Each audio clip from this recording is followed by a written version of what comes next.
लातूरमध्ये मुख्यमंत्री देवेंद्र फडणवीस यांच्या हस्ते गोपीनाथ मुंडे यांच्या पुतळ्याचं अनावरण करण्यात आलं। या कार्यक्रमाला मंत्री पंकजा मुंडे आणि माजी मंत्री धनंजय मुंडे हे सुद्धा उपस्थित होते। लातूर ग्रामीण, जिथे भाजपचे आमदार रमेश कराड हे आहेत, या मतदारसंघामध्ये या कार्यक्रमाचं आयोजन करण्यात आलेलं होतं। याचं कारण, यापूर्वी लातूर ग्रामीण हा भाग रेणापूर विधानसभा मतदारसंघ म्हणून ओळखला जायचा, जिथून गोपीनाथ मुंडे हे कधी काळी आमदार म्हणून निवडून आलेले होते।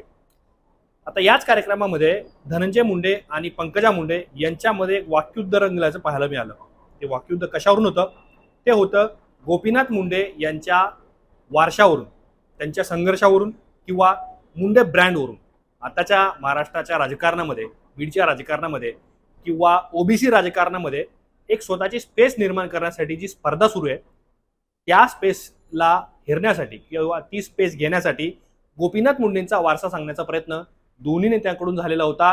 तो देवेंद्र फडणवीस यांच्या उपस्थितीमध्ये, जेव्हा देवेंद्र फडणवीस हे मंचावर उपस्थित होते। पंकजा मुंडे यांनी विषय छेडलेला होता की माझ्या वडिलांनी ते जिवंत असताना मला वारस घोषित केलेलं होतं। त्यानंतर धनंजय मुंडे यांचं भाषण झालं, त्यांनी पंकजा मुंडेंचा तो विषय खोडून काढला आणि गोपीनाथ मुंडेंचा हा वारसा हा सर्वांचा आहे असं म्हणत पंकजा मुंडे यांच्या विधानाचं एक प्रकारे खंडन केलं। आणि त्यानंतर मुख्यमंत्र्यांनी सुद्धा काय भूमिका घेतली, नेमकं त्या मंचावर, व्यासपीठावरती काय घडलेलं होतं? पंकजा मुंडे या आता विधानसभेची निवडणूक संपल्यानंतर गोपीनाथ मुंडेंचा वारसा संघर्ष किंवा मुंडे ब्रँडचा वारसा सांगून काय नेमकं करू पाहतायत? धनंजय मुंडे हे पंकजा मुंडे यांना टॅकल करून काय नेमकी रणनीती आखतायत? त्याचबरोबर या दोन्ही नेत्यांच्या मधली संघर्षामागची नेमकी कहाणी काय आहे, हेच आपल्याला या व्हिडिओच्या माध्यमातून समजून घ्यायचं आहे। नमस्कार, मी आतिक आणि तुम्ही पाहताय मुंबई तक। तर या दोन्ही नेत्यांच्या संघर्षामागची कहाणी नेमकी काय आहे, त्यांच्या डोक्यात भविष्यात कोणतं राजकारण शिजतंय हे आपल्याला समजून घ्यायचं आहे। पण सुरुवातीला पंकजा मुंडे म्हणजे त्यांनी जे विधान केलं, ज्यावरून हा सगळा वाद सुरू झालाय, ते नेमकं काय म्हणाल्या होत्या तेच आपल्याला समजून घ्यायचं आहे। पंकजा मुंडे, देवेंद्र फडणवीस आणि धनंजय मुंडे हे मंचावर असताना म्हणतायत, डझनभर आमदार मला पाड्याला बसलेले होते, माझी एकच लेख 12 आमदारांना भारी पडली आणि माझा वारसा मी निवडला, असं 2014ची लोकसभा निवडणूक संपल्यानंतर गोपीनाथ मुंडे म्हणाले होते। जिवंतपणी त्यांनी मला वारस घोषित केलेला आहे आणि हे वारस जमीन, पद आणि प्रतिष्ठेच्या पलीकडचं आहे। जेव्हा मी कुठल्याही पदावर नव्हते तेव्हा मी हे सगळं अनुभवलेलं आहे। मुंडे साहेब सांगायचे, वारसा ही मोठी जबाबदारी आहे, स्वर्गातल्या माझ्या बापाची मान कशी उंचावेल, प्रत्येक क्षण असा वागण्याचा प्रयत्न मी करेल। आता पहिल्यांदा वारसा सांगितलाय का पंकजा मुंडे यांनी? तर आता सांगितलं नाही, पण याचं टायमिंग अत्यंत महत्त्वाचं आहे। ज्यावेळेला संतोष देशमुख मर्डर केसवरून धनंजय मुंडे यांचे विश्वासू आणि निकटवर्तीय वाल्मिक कराड हे जेलमध्ये गेले, याच प्रकरणावरून धनंजय मुंडे यांना मंत्रिपदाचा राजीनामा द्यावा लागला। महादेव मुंडे यांचं खून प्रकरण असेल, अवादा एनर्जीचं प्रकरण असेल, अशा अनेक गुन्ह्याच्या क्राईमच्या प्रकरणामुळे धनंजय मुंडे यांची अडचण वाढते आहे, त्यांचं मंत्रिपद जात आहे आणि एवढं सगळं होऊन सुद्धा त्यांच्यावर अजूनही आरोपांच्या फैरी सुरू आहे। आणि अशा वेळेला मुख्यमंत्री मंचावर असताना पंकजा मुंडे हे या गोपीनाथ मुंडे यांचा वारसा सांगून काहीतरी नवीन घडवण्याचा प्रयत्न करतायत का राजकारणामध्ये, म्हणून याची चर्चा सुरू झाली आहे।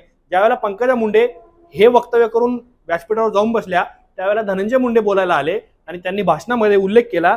त्यावेळेस त्यांनी पंकजा मुंडेंचा मुद्दा खोडून काढताना काय म्हटलं, तर गोपीनाथ मुंडेंचा संघर्ष आणि वारसा अनेक जणांसोबत आहे, पंकजाताईंना सुद्धा आहे, मुख्यमंत्र्यांना आहे आणि मला सुद्धा तो वारसा आहे। घेतलेला वसा टाकायचा नाही, सामान्य माणसाच्या विकासासाठी मुंडे साहेबांनी तो वसा घेतला होता आणि आता तो वसा सर्वांनी पुढे चालवायचा आहे। आता मी या दोन्ही नेत्यांची विधानं तुम्हाला ग्राफिकच्या माध्यमातून दाखवली।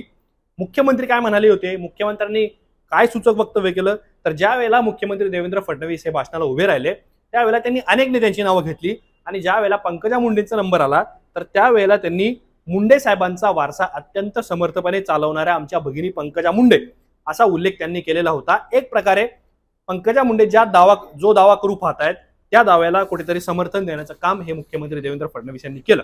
आता आपण मूळ मुद्द्याकडे येऊयात, जो मुद्दा आहे की मुंडे ब्रँडसाठी, गोपीनाथ मुंडे ब्रँडसाठी भाऊ आणि बहिणीमध्ये संघर्ष आणि वाद का सुरू झालाय।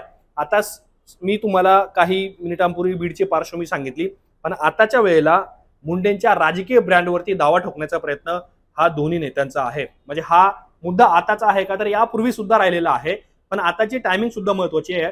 ज्या वेळेला पंकजा मुंडे या एका मोठ्या राजकीय विजनवासानंतर सत्तेमध्ये परत आल्या, राजकीय दृष्ट्या त्यांचं पुनरागमन झालं, विधान परिषद मिळाली, त्यानंतर आताच्या सरकारमध्ये त्या मंत्री झाल्या आणि दुसऱ्याच वेळेला राजकीय दृष्ट्या पीकवर असलेल्या धनंजय मुंडे यांना राजीनामा द्यावा लागला, मंत्रिपदापासून ते दूर झाले।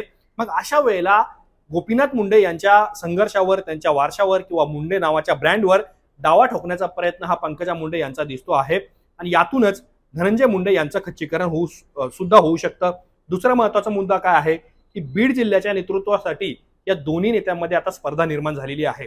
ज्या वेळेला पंकजा मुंडे या देवेंद्र फडणवीस म्हणजे 14 ते 19 या सरकारमध्ये मंत्री होत्या, ग्रामविकास खातं त्यांच्याकडे होतं, बीडचं पालकमंत्री पद सुद्धा त्यावेळेला त्यांच्याकडे होतं।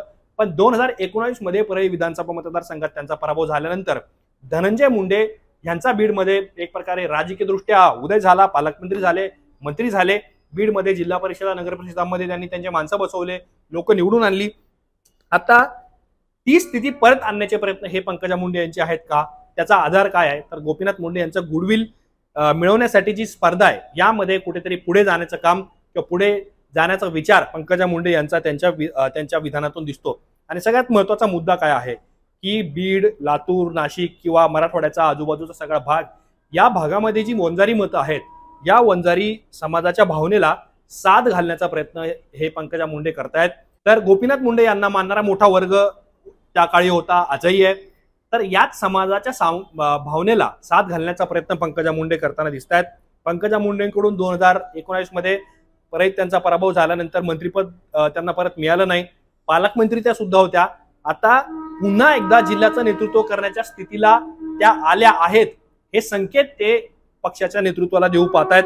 त्याचबरोबर स्वतःच कार्यकर्त्यांचं, पदाधिकाऱ्यांचं, नेत्यांचं जाळं निर्माण करण्याचा सुद्धा त्यांचा प्रयत्न दिसतो आहे। वारसा सांगून, वसा सांगून, संघर्षाचा वसा सांगून आणि भाजपच्या सुद्धा शीर्ष नेत्यांना ते सांगू पाहतायत की मी आता बीड जिल्ह्याचं नेतृत्व करायला सक्षम आहे, तयार आहे, हे त्यांच्या विधानातला मतितार्थ आहे। आता पालिका निवडणुका आहेत, यापुढे जिल्हा परिषदांची निवडणूक होणार आहे, महानगरपालिका आहे, ग्रामपंचायती आहे, नगरपंचायती आहे। या सगळ्या निवडणुकांमध्ये भाजपचं बीडमध्ये नेतृत्व कोण करणार आहे? तर त्या पंकजा मुंडे आहेत। दुसरे धनंजय मुंडे हे राष्ट्रवादीकडून निवडणुका लढणार आहेत, पण इथे गोपीनाथ मुंडे यांचा वारसा सांगून कुठेतरी आपला राजकीय दृष्ट्या प्रभाव वाढवण्याचा प्रयत्न हा पंकजा मुंडे यांचा असल्याचं सांगितलं जात आहे। आणि सगळ्यात महत्त्वाचं काय आहे की अनेकदा चर्चा होती की धनंजय मुंडे आणि पंकजा मुंडे यांच्यामध्ये सुप्त राजकीय संघर्ष आहे, याची चर्चा अनेक पातळीवरती होत असते।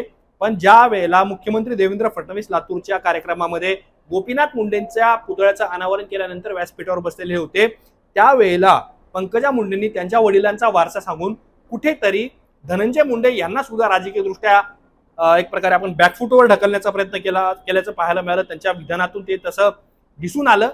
याचं कारण ज्या वेळेला धनंजय मुंडे यांनी त्यांच्या विधानाचं खंडन केलं, यातून तरी ते सिद्ध झालेलं आहे। आणि सगळ्यात महत्त्वाचा मुद्दा काय आहे की महाराष्ट्रामध्ये आणि विशेषतः मराठवाड्यामध्ये जी ओबीसी राजकारणाची स्पेस आहे, ती स्पेस पुन्हा मिळवण्याचा प्रयत्न हे दोन्ही नेत्यांचे आहे।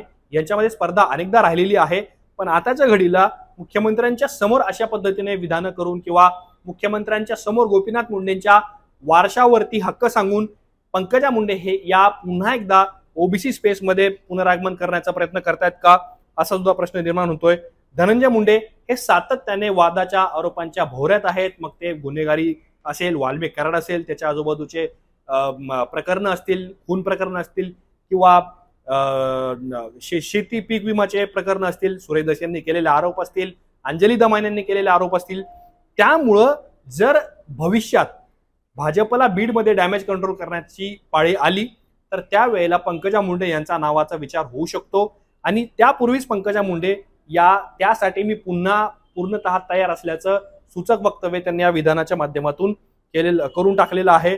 आणि बीडच्या पालकमंत्रीपदासाठी म्हणजे बीडचं पालकमंत्रीपद मला मिळावं हे जरी पंकजा मुंडे यांनी स्पष्टपणे सांगितलेलं नसलं तरी त्याचा अर्थ किंवा त्यांच्या राजकीय विधानाचे अर्थ हे याच दिशेने जाताना दिसत आहेत। तुम्हाला या सगळ्या प्रकरणाबद्दल काय वाटतं? तुमची नेमकी मतं काय आहेत हे आम्हाला कमेंट बॉक्समध्ये जरूर कळवा। असेच माहितीपूर्ण व्हिडिओ पाहण्यासाठी मुंबई तकच्या YouTube चॅनलला सबस्क्राईब करायला विसरू नका।